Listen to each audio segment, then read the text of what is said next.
to start by thanking FIGO for organizing this event and for inviting UNICEF to share its approach towards introducing multiple micronutrient supplements in 4 countries in Asia and Africa. In this presentation, I'll cover UNICEF's vision to improve maternal nutrition, followed by an overview of our approach to introduce multiple micronutrient supplements as part of implementation research, and finally present some of the early lessons learned from supporting implementation research in these 4 countries. UNICEF's Nutrition Strategy 2020-2030 is an opportunity to intensify efforts to improve maternal nutrition. Important gains have been made over the last 2 decades to reduce the prevalence of stunting in children. However, gains in women's nutrition have been mixed. Underweight has declined amongst women in low and middle income countries, but other metrics of women's nutrition, such as anemia, low birth weight, overweight, have fallen short of what is needed to achieve the Sustainable Development Goals. Further, in the era of COVID-19, the need to secure the food and nutrition rights of women has never been greater.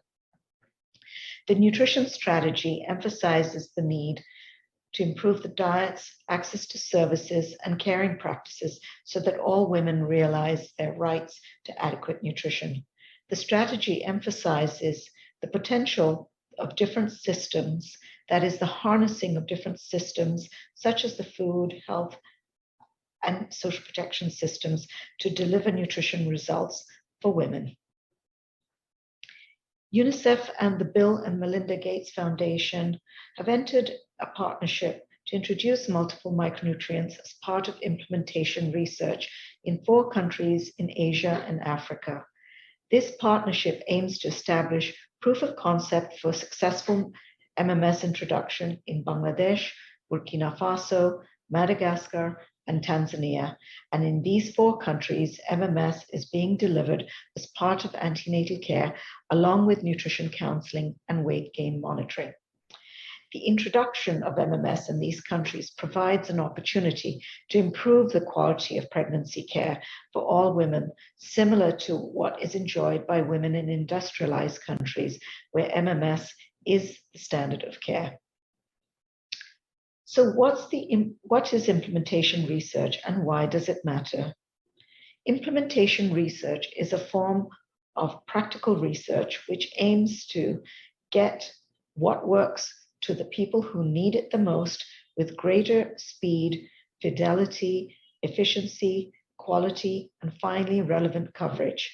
In short, implementation research can help pregnant women benefit from improved maternal nutrition services, including multiple micronutrient supplements.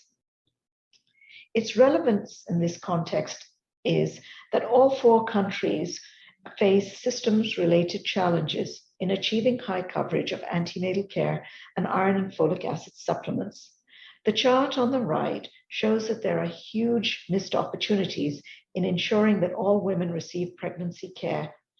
Antenatal care contacts cover only around half of all pregnant women, and coverage of iron and folic acid supplements with 90+ tablets ranges between 10 to 50% in these 4 countries. So UNICEF has conducted analysis of delivery systems, supply chains, formative research, and the results across the 4 countries show that they all have weak service delivery platforms which affect women's ability to access routine antenatal care.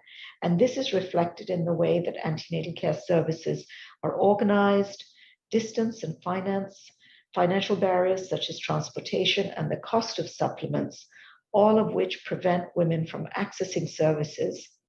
Finally, healthcare workers are not adequately trained to counsel women on nutritious diets and supplements. On the supply side, countries report weak supply chains and frequent stockouts of iron and folic acid supplements. Formative research conducted in these countries shows that ANC is not designed with women's needs in mind, and this affects coverage and adherence. And further, women face a range of cultural norms around food and misconceptions around iron supplementation. Their capacity to access services, nutritious diets is greatly influenced by close family members and gendered norms. So as part of the implementation research, a number of strategies have been identified to support improved antenatal care and the introduction of multiple micronutrient supplements. And these include expanding the antenatal care services. To illustrate, one of the strategies identified in Burkina Faso is to expand the number of days when antenatal care is offered to women from 1 to 3 days a week. In Bangladesh, UNICEF is exploring a strategy to bring antenatal care closer to where women are working in garment factories. Another strategy is to strengthen the links between facilities and communities and bring antenatal care and multiple micronutrient supplements closer to where women are in the communities. And so all 4 countries are planning to task shift responsibilities to community health workers to promote early antenatal attendance and MMS adherence. And Madagascar is going one step further. In one district, they're going to explore whether community health workers can be effective in actually distributing MMS. And in Tanzania, the government is looking into whether switching to free MMS distribution will help to remove some of the barriers to uptake.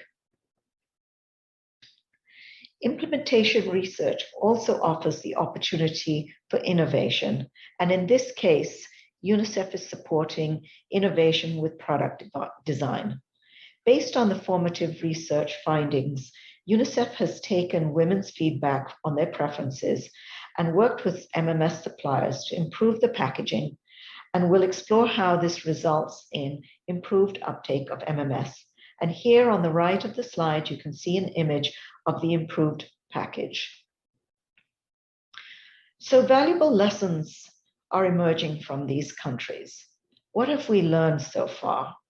Implementation research must be country-led. All 4 countries have established national technical advisory groups to ensure national ownership of the process and results, and some have even included local research institutions as part of the process. That implementation research should respond to the country context and be designed to achieve scale. And finally, some of these learnings are already informing the design of implementation research in other countries and also fostering South-South learning. And so with this, I'd like to thank you for your attention.